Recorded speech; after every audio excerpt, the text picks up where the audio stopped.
Hi everyone, my name is Jonathan Baumgart. I'm the CEO of Atomic Consulting. And in today's video, we're going to talk about setting up a white label or your own brokerage versus becoming an IB or introducing broker.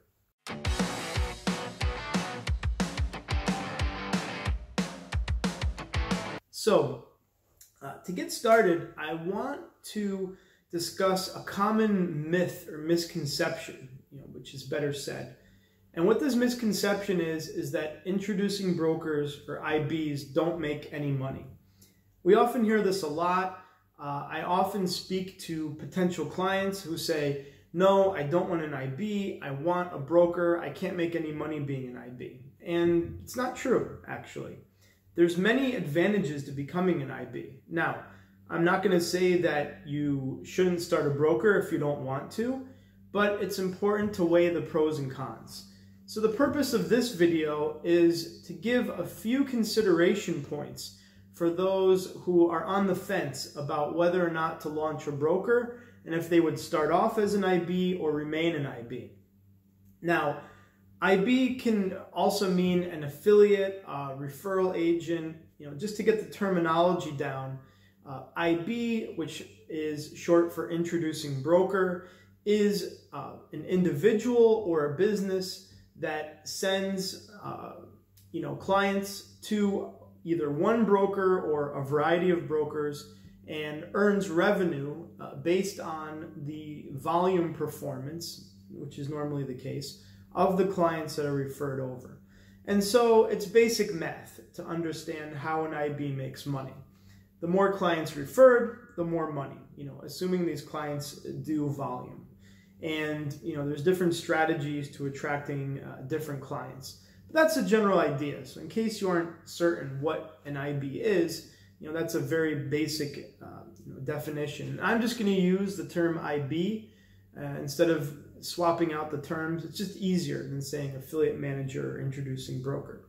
So for the remainder of the video, when I say IB, that's what I'm referring to. Now, the reason why it's a misconception is that launching your own broker is lucrative, but it also entails a lot more costs. Broker or, to the FX industry, get a little blindsided by how much is involved. And like I said, I don't want to discourage anyone from starting a broker, but it has to be understood that there are many moving parts. So what are some of the costs in operating a broker? I break down each component in a 5-part series of what's needed to launch a broker. So I'm going to include that link in the description. But what I'm going to break down here briefly is the costs that any full-fledged broker needs to think about. So number one are your technology costs.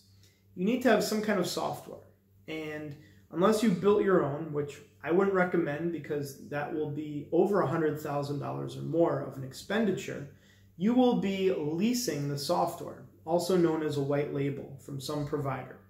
Well, to both set up and lease the software requires money. That's your first cost. And you almost have to have a mobile kind of software to be competitive. I mean, yes, there are many traders who use their computers and desktops, but it's just more convenient to trade on the phone, and you want to be competitive. So those costs add up. So immediately you have technology, but it's not just the broker technology. You also have a CRM system, to link deposits and account applications. Usually that has a monthly fee or some kind of setup charge that you have to consider. You also need to have a website, which is usually a one-time payment, but you have to host the website, maybe include some add-ons, maybe add translations. So these are your technology costs. Now, you also have liquidity charges. Either you're taking a price feed or the combination of price feed and liquidity. And generally speaking, you're going to pay a per volume fee, meaning the amount of volume you generate each month. A bill is sent, based on how much your clients have transacted over, let's say, the month or the fiscal quarter, and that comes out of your account. It could be coming out of your main account with the broker, or it's a separate invoice. And you also have, like I mentioned, a data feed charge as well. Each setup is unique, but you also have these fees to consider. Then if you're running a licensed broker, there's all kinds of overhead. I've mentioned in previous videos, banking is very tough. So if you're trying to launch a proper brokerage, you may have to get a license in order to obtain banking. So what this means is you have an office, perhaps in an area remote from your own. So you have that office overhead, meaning the rent. Then you have the local directors. They need to be paid, of course. You have accounting that has to be done. I mean, you should do it anyway, even if you're non-licensed, but it's an absolute requirement and a little bit more complex for a licensed broker. And finally, you have governmental fees and other types of compliance and reporting fees associated with regulation. So all of these fees, add up. Now you have your own overhead. Like I mentioned, if you have a license, it's probably not in the same area where you physically are. It's not always the case, but if it's an offshore, most likely you're not on one of these islands. So then you have your own office overhead, your own staff, maybe additional accounting, marketing, all of these factors you need to consider. So just bear in mind that if you want to launch a broker, you need to set aside budgets and money for all of these components. When you're an IB though, you can take away almost everything I said. An IB can be a very kind of bare bones operation. What do you need? A website, marketing, a sales team. That's it.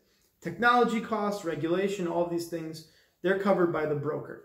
Now, the trade-off is if you're a full-fledged broker, and you're an IB, then on a transactional basis, obviously the full-fledged broker is earning more than an IB. But that broker also has all of those costs. So perhaps that broker earns a little bit more each trade. But when you look at all the costs they have, they end up losing in the long run because they have so many costs to cover. So you have to kind of decide for yourself, which makes the most sense. My advice, though, is to start off as an IB because the overhead is so low. I mean, it costs more to operate a restaurant than it does to be an IB. And, that kind of brings the next point. And I make an analogy, which isn't exactly, spot on in terms of apples to apples, but just go with me here. So the analogy I make is operating a food truck versus opening a restaurant. So a food truck you can look at as what is often called proof of concept. So let's say you have a great idea for some kind of food or a niche kind of market that you want to serve. So you set up your food truck and you find out you have a lot of demand. There's a huge line all throughout the day and you come to the point where there is simply not enough room in that truck and you can't cook up enough of your food to serve your clients. Well, at that point, you may want to take a plunge and open up a restaurant because something you're doing is right. You can use the same analogy with starting your own broker. You want to first demonstrate as an IB, as a referral agent, that you have enough business coming in to justify all of these costs that I outlined in the previous points. It just makes financial sense because the last thing you want to do is invest all this money in technology and compliance and all this overhead and not have any clients. We have had nightmare stories where clients have spent hundreds of thousands of dollars on everything I mentioned, but they never had any business because they forgot the most important aspect. So an IB model is a way to test out if your broker idea can work, and you'll be making money anyway. And then the revenue that you have, that you've generated from that IB business, can be parlayed or topped up, so to say, into getting a license and other aspects of setting up a broker. So keep that in mind. Now, the third advantage which I harp upon in many of my videos, is that banking is becoming more and more difficult as each day passes. This video is being filmed in the early autumn of 2020, and I would say that banking is becoming ever more difficult for unlicensed brokers. So if you do want to take the plunge and start your own broker without a license, you're going to struggle with banking and payment options. That's a given. We have a few solutions, mostly on the B2B side, meaning paying salaries, covering costs for other technology, but to receive client payments is very tough. So another advantage in at least starting off as an IB is you can leverage or use the banking options that your broker partner offers. And that makes life much easier because it's always difficult when you have someone interested, they're ready to pay, and then there's some problem or there's some hassle or you don't have the payment option they offer. But most of the larger firms that we partner with offer a variety of payment methods, many of which are the highest in demand, so you don't need to worry. And this makes, for a much more, I would say, logical business process. Like I said in the previous thought, if your business is growing, you'll be making money anyway, and based on that, you can then obtain a license and then get proper banking. And that makes a seamless transition. So your clients never really have to struggle when it comes to making payments. So, on a final thought here is many of the largest brokers out there began with some type of book of business. It may not have been big, but generally the largest firms had something to begin with. It's very tough to completely start a new firm from scratch with 0 clients. I'm not saying it's impossible, and there are some brokers that did start off that way, but it's always easier to have a following, to have clients who know your firm and your business model. That just makes scalability and growth easier. So keep that final point in mind. Now, I wish to thank you for checking out this video. Please make sure to subscribe so you can catch the latest videos that we make. In the description, I'm going to include an article that we wrote about the pros and cons of launching a broker versus an IB, and I'll also include a link to an article about the basics of starting off as an introducing broker, where I go into more detail about what's needed to start. So I wish to thank you for your time, and feel free to contact us. You'll find those details in the description, and we look forward to hearing from you. Thanks.